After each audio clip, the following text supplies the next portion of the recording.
So next కవితది మాట్లాడదాం. కవిత కడిగిన ముత్యం లెక్క బయటకు వస్తా ఉంటుంది. అన్యాయంగా నన్ను అరెస్ట్ చేసినారు. సో ఇంత దుర్మార్గంగా ఇదంతా కూడా పొలిటికల్ అరెస్ట్ తప్ప దీంట్లో ఎలాంటి ఇది లేదు, తప్పేం చేయలేదు నేను అన్నది ఆమె పాయింట్. నిన్న మీరు బయట కూడా వినే ఉంటారు మీరు. సో మొత్తానికి అయితే తిహార్ జైల్లో అడుగు పెట్టింది, కుడికాలు మోపింది. ఎస్, నాకు దాని విషయంలో అయితే నేను ఎన్నిసార్లు మాట్లాడినప్పుడల్లా, నేను ముఖ్యమంత్రి ముంగట కూడా మాట్లాడినప్పుడు తిహార్ జైల్లో పంపించాలని చెప్పిన ముంగట ఉన్నప్పుడు కూడా ఓకే తిహార్ జైలుకి అయితే పోయింది. కానీ ఏంటంటే కడిగిన ముత్యం అంటుంది, అంటే పాకురు పట్టి పుచ్చిపోయి అన్ని ఉన్నాయని ఆమెకు అర్థమైనట్టున్నది. తన తలకాయ అంత అట్లే ఉన్నది. నెలలో పోతే నేను రిఫైన్ అయ్యి వస్తానని అనుకుంటున్నట్టున్నది ఆమె పాపం. కానీ ఇవన్నీ చేస్తే ఈ పరుపులు మంచాలు గిన్నె పెడితే అది కాదు. కానీ ఆడ పోయి కూసబెట్టి నిజంగా అందరికి 5 లెక్క చిప్పకూడదు కనుక ఇచ్చేది ఉంటే అప్పుడు ఏమైనా రియలైజేషన్ కు ఛాన్స్ ఉంటది. కానీ వీళ్ళు అట్లా కాదు. అన్నిటికన్నా ఘోరం ఏంటంటే ఆడ వచ్చుకుంటే జై తెలంగాణ అనుకుంటా. తెలంగాణ పరువును ప్రపంచంలో బజాటికి ఈడిచిన మనుషులు ఎవరన్నారంటే కేసీఆర్ కుటుంబం వల్ల కవిత ప్రధానంగా తెలంగాణ మూవ్మెంట్ జరిగేటప్పుడు కూడా వీళ్ళు ఇట్లనే అలవాటైనారు. ప్రతి ఒక్కరి దగ్గర పైసలు వసూలు చేసుడు ఇవే ఉండే.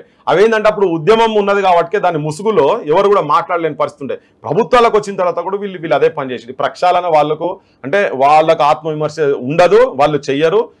కేసీఆర్ ఊకి అంటుండే లంగాలో పుట్టిన రాక్షసులు అంటారు కదా, నీ కడుపులో పుట్టినా కూడా నువ్వు కూడా రోడ్ల మీద బిడిల్లు వాన్వి నడుకొని బిడిల్లు తాగుకుంటా దుబాయ్ శేఖర్ అని నీకైతే అద్భుతమైన పేరు అయితే నీకున్నది. నువ్వు చేసిన అన్ని దొంగ పనులే. నీ పోరాళ్ళు కూడా అవే వచ్చినాయి. మొత్తం నీకు అవే అలవాట్లు కంప్లీట్ వచ్చినాయి. రేపు నీ మనవరాళ్ళకు రాకుండా చూసుకోవాలి. కానీ ఆ బిడ్డ ఆమె బయటకు వస్తే కడిగిన ముత్యం లేదు, పాడు లేదు, పెద్ద దొంగలు వీళ్ళు, గజ దొంగలు. మందు దాయిపించి దేశాన్ని, దేశ ప్రజలను మొత్తం సర్వనాశనం చేసినందుకు ముక్కు పచ్చలారని చిన్న చిన్న పిల్లలను కాడికెళ్ళి బెల్ట్ షాపులు పెట్టి తాగుబోతులను తయారు చేసి సంసారాలు నాశనం చేసారు. వీళ్ళు మొత్తం తెలంగాణ సంసారం చేశారు. ఇక దేశంలో కూడా అట్నే చేస్తేందుకు పోయినరు. అవన్నీ ముత్యాలు గిత్యాలు మాట్లాడటం వినటందుకు మంచిగా ఉంటాయా, ఆ రిథమిక్ రైమిక్ వర్డ్స్ మాట్లాడేసి వీళ్ళు ఎట్లా అంటే జనాన్ని ఇంప్రెసివ్ చేసేందుకు అయ్యే దగ్గరికి వెళ్ళి వచ్చినాయి. అయ్యే మాట్లాడతారో వీళ్ళు అట్నే మాట్లాడుకుంటూ చేస్తారు. కానీ అవన్నీ వీళ్ళు నాకు తెలిసైతే వీళ్ళకి అది కాదు. బయటకు వచ్చినా కూడా వాళ్ళకి అదే ఆలోచన ఉంటది. వాళ్ళకి ఏముంటది అంటే మస్తు సంపాదించుకున్నాడు, పోతే 4-5 ఏళ్ళు లోపల పోతామా, సిగ్గా శరమా పాడైతే ఎట్లా ఉండాలి అసలు. అరే అమ్మా, అంటే ఏదైనా లోపల బాధనే ఉంటది కదా.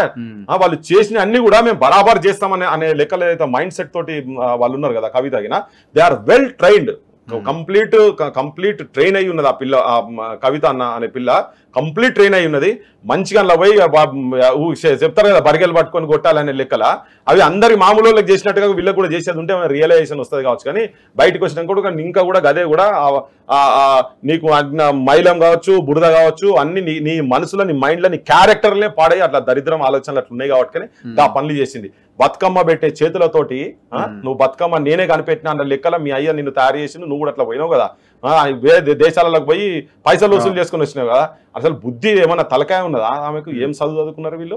బతుకమ్మ పువ్వులు పేర్చే చేతులతోటి తెలంగాణలో బతుకమ్మ అంటేనే ఆడపడుచుల జీవితాలు నాశనం చేసేటువంటి వృత్తులకు సంబంధించినటువంటి దాంతో మందుల లిక్కర్ల సారా రాని పోయి ఆడ కూర్చొని కనీసం కొద్దిగా తలకాయ ఉండాలి. ఇప్పుడు కూర్చొని ఇంకా చేతులు ఎత్తి ఇంకా ఇట్లా పిడికిలు ఎత్తుకుంటా మాట్లాడుతుంటే ఎవరు అనుకుంటున్నావు? సాకల ఐలమ్మలు, పెద్ద పెద్దోళ్ళు పుట్టిన సమ్మక్క సారక్కలు పుట్టినటువంటి ప్రాంతంలో ఒక చీడ పురుగు తెలంగాణకు చెదలు పట్టినట్టుగా నియాసంటోళ్ళు బుట్టి, కేసీఆర్ అసంటి దుర్మార్గం కడుపులో నియాసంటోళ్ళు బుట్టి తెలంగాణ సర్వనాశనం చేసి వదిలిపెట్టారు.